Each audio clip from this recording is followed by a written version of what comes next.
Bank ಯಾವತ್ತೂ ನಷ್ಟದಲ್ಲಿಲ್ಲ. ಇವತ್ತು ನಮ್ಮ ಬ್ಯಾಂಕು ಜಿಲ್ಲೆಯಲ್ಲಿ 2ನೇ ಸ್ಥಾನದಲ್ಲಿ ಇದ್ದೀವಿ.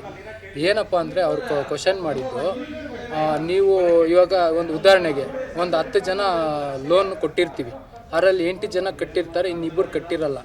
ಆ 8 ಜನದ್ದು ನಾವು 10 ಜನದ್ದು ಸೇರಿ ಬಡ್ಡಿನ ನಾವು ನಬಾರ್ಡ್ಗೆ ಕಳಿಸ್ಬೇಕಾಗ್ತದೆ.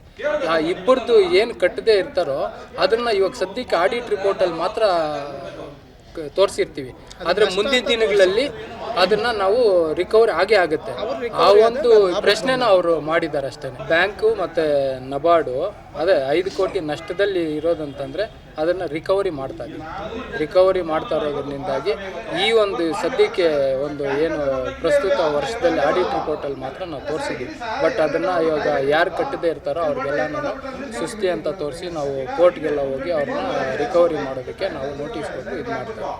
ನನ್ನ ಹೆಸರು ನರೇಶ್ ಬಾಬು. ಇಲ್ಲಿ ಸರ್ಕಾರದ ಅಲ್ಲದ ಕ್ಷೇತ್ರದಲ್ಲಿ ನಾನು ನಿರ್ದೇಶಕನಾಗಿ ಆಯ್ಕೆಯಾಗಿದ್ದೀನಿ. ಆಯ್ಕೆ ಮಾಡಿದಂಥ ಎಲ್ಲ ನನ್ನ ಮತದಾರರಿಗೂ ನಾನು ಈ ಮೂಲಕ ನಾನು ಧನ್ಯವಾದಗಳನ್ನ ತಿಳಿಸ್ತೀನಿ. ಹಾಗೆಯೇ ಈ ಒಂದು ಇವತ್ತು 2024-25ನೇ ಸಾಲಿನ ನೂತನವಾಗಿ ಪ್ರಾರಂಭವಾಗಿರುವ ಶ್ರೀವೇಣು ಟಿವಿಎಸ್ ಶೋರೂಮ್ನಲ್ಲಿ ಟಿವಿಎಸ್ ಕಂಪನಿಯ ಎಲ್ಲಾ ರೀತಿಯ ಪೆಟ್ರೋಲ್ ಮತ್ತು ವಿದ್ಯುತ್ ಚಾಲಿತ ಬೈಕ್ಗಳಿಗಾಗಿ ಎಂದೇ ಭೇಟಿ ನೀಡಿ. ವಿಳಾಸ ಬೈಪಾಸ್ ರಸ್ತೆ, ಮಾರುತಿ ನೆಕ್ಸಾ ಕಾರ್ ಶೋರೂಮ್ ಪಕ್ಕ, ಕೋಲಾರ. ಹೆಚ್ಚಿನ ಮಾಹಿತಿಗಾಗಿ ಸಂಪರ್ಕಿಸಿ 9986833899 ಅಥವಾ 9986933299. ಇವತ್ತು ಏನು ವಾರ್ಷಿಕ ಮಹಾಸಭೆಯನ್ನು ಇಲ್ಲಿ ರಂಗಮಂದಿರದಲ್ಲಿ ನೆರವೇರಿದ್ದು ಹಾಗೂ ಹೆಚ್ಚಿನ ಸಂಖ್ಯೆಯಲ್ಲಿ ಷೇರುದಾರರು ಆಗಮಿಸಿ ಈ ಒಂದು ಕಾರ್ಯಕ್ರಮವನ್ನು ಯಶಸ್ವಿಗೊಳಿಸಿದ್ದಾರೆ. ಹಾಗೂ ಎಲ್ಲ ನಮ್ಮ ನಿರ್ದೇಶಕರು ಅದಕ್ಕೆ ಕೈ ಜೋಡಿಸಿ ಮತ್ತು ಸಿಬ್ಬಂದಿ ವರ್ಗದವರು ಕೈ ಜೋಡಿಸಿ ಒಂದು ಯಶಸ್ವಿಗೊಳಿಸವ್ರೆ.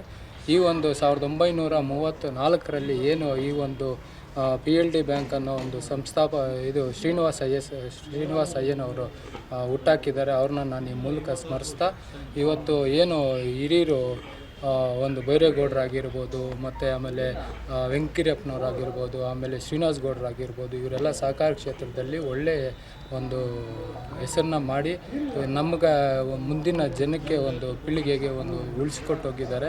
ಈಗ ಇವತ್ತಿನ ದಿನಗಳಲ್ಲಿ ಏನಾಗಿದೆ ಅಂತಂದರೆ ಸಹಕಾರ ಕ್ಷೇತ್ರಗಳಲ್ಲಿ ರಾಜಕೀಯ ಅನ್ನೋದನ್ನು ತಂದು ಇಟ್ಟಿದ್ದಾರೆ. ಇವತ್ತು ರಾಜಕೀಯಗಳನ್ನ ತಂದು ಇಟ್ಟಿರೋದ್ರಿಂದ ಸುಮಾರು ರೈತರಿಗೇ ಅನಾನುಕೂಲ ಆಗ್ತಾ ಇದೆ ಹೊರತು ರಾಜಕಾರಣಿಗಳಿಗೆ ಅವ್ರವ್ರ ಬೆಳೆ ಅವ್ರವ್ರು ಬೇಯಿಸ್ಕೊಳ್ತಾ ಇದ್ದಾರೆ. ಈಗ ಉದಾಹರಣೆಗೆ ತಗೊಳಕ್ಕೆ ಹೋದರೆ ಈಗ ನಮ್ಮ DCC ಬ್ಯಾಂಕ್ ಆಗಿರ್ಬೋದು, ಎಷ್ಟೋ ರೈತರಿಗೆ ಒಂದು ಸಾಲ ಕೊಟ್ಟು ಹೆಚ್ಚಿನ ಒಂದು ರೀತಿಯಲ್ಲಿ ಬೆಳೆಯೋದಕ್ಕೆ ಅವಕಾಶ ಮಾಡಿಕೊಟ್ರು.